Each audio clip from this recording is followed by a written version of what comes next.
The Karnataka Assembly on Thursday passed the Bangalore Palace Utilization and Regulation of Land Bill, reaffirming state ownership over 472 acres and 16 guntas of land.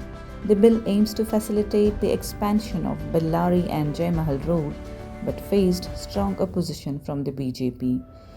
During the discussion, Law and Parliamentary Affairs Minister H.K. Patil highlighted the high cost of acquiring land for the project. He explained that the government would have to provide Rs 200 crore worth of transfer of development rights per acre, meaning 3,000 crore rupees in TDR for just 15 acres. He questioned whether a 2-kilometer stretch of road should become the costliest in the world.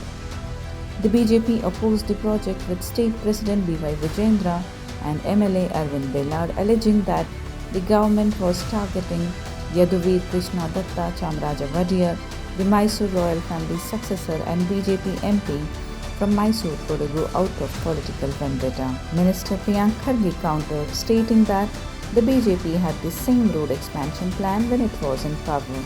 He questioned whether the project was worth spending thousands of crores when it could cost much less. Despite BJP's protest, Speaker U.T. Khadar called for a voice vote and the bill was passed in the assembly.